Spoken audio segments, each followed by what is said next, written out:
Israel versus Hezbollah की Gaza युद्ध का दंश झेल रहे पश्चिम एशिया के एक और मोर्चे पर वार पलटवार तेज हो गया है। लेबनान समर्थक हिजबुल्ला और इजराइल के बीच तनातनी अब चरम पर है।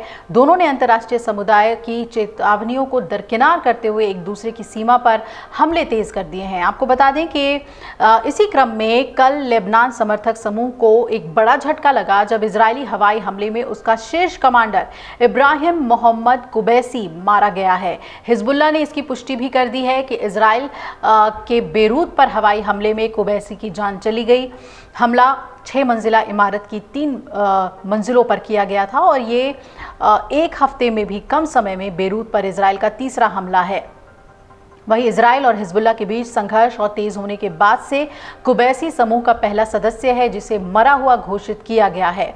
इजरायली सेना ने यह दावा किया था कि उसने बेरूत पर हमले में हिजबुल्ला की मिसाइल और रॉकेट इकाई के एक शीर्ष कमांडर को मार गिराया है। द टाइम्स ऑफ इजराइल के अनुसार बेरूत के दहयाह उपनगर में हुए हमले का साक्ष्य हिजबुल्ला के रॉकेट और मिसाइल डिवीजन का प्रमुख इब्राहिम कुबैसी था। इजराइल रक्षा बलों ने यह भी कहा है कि हमले में इब्राहिम कुबैसी अन्य शीर्ष कमांडरों के साथ मारा गया है। आईडीएफ के मुताबिक इब्राहिम कुबैसी ने हिजबुल्ला की कई रॉकेट और मिसाइल इकाइयों की कमान संभाली थी, जिसमें इसकी सटीक निर्देशित मिसाइल इकाई भी शामिल थी। सेना ने यह भी बताया कि इब्राहिम कुबैसी 1980 के दशक में हिजबुल्ला में शामिल हुआ था और उसने कई अन्य महत्वपूर्ण भूमिका निभाई थी, जिसमें हिजबुल्ला के संचालन प्रभाग में एक वरिष्ठ पद और बद्र क्षेत्रीय प्रभाग का प्रमुख होना शामिल था। इजरायली फोर्स ने कहा कि इब्राहिम कुबैसी हिजबुल्ला के रॉकेट और मिसाइल डिवीजन का चीफ था। हालांकि लेबनान के स्वास्थ्य मंत्रालय ने इस बात की पुष्टि नहीं की कि किसे निशाना बनाया गया था या फिर इजराइल का टारगेट मारा गया या नहीं। इजराइल के प्रधानमंत्री बेंजामिन नेतन्याहू ने एक दिन पहले कहा था कि जिस किसी के लिविंग रूम में मिसाइल है उसके पास घर नहीं होगा। हिजबुल्ला ने हमलों के कुछ घंटों बाद इब्राहिम कुबैसी की मौत की पुष्टि कर दी। एक बयान जारी कर कहा गया कि कुबैसी यरूशलेम की ओर जाते समय शहीद हो गए। ये शब्द इजरायली हमलों में मारे गए गुर्गों के लिए इस्तेमाल किया जाता है।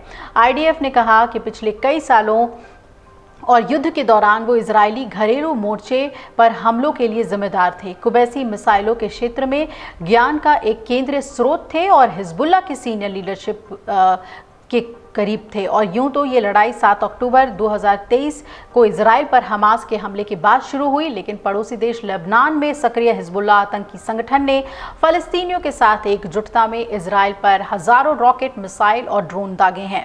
इजराइल के आयरन डोम सिस्टम के चलते वहां इन मिसाइलों के कारण ज़्यादा नुकसान नहीं हुआ। हालांकि जब इजराइल की तरफ से लेबनान में हिजबुल्ला के ठिकानों पर जवाबी एक्शन लिया गया तो वहां लाशों के ढेर लग गए। एक दिन पहले भी लेबनान में इजरायली हमलों में 500 से ज्यादा लोगों के मौत की खबर सामने आई है। अगर आप ये वीडियो YouTube पर देख रहे हैं तो हमारे चैनल को सब्सक्राइब करें और बेल आइकन को दबाना ना भूलें। अगर आप Facebook पर ये वीडियो देख रहे हैं तो हमारे पेज को लाइक करें।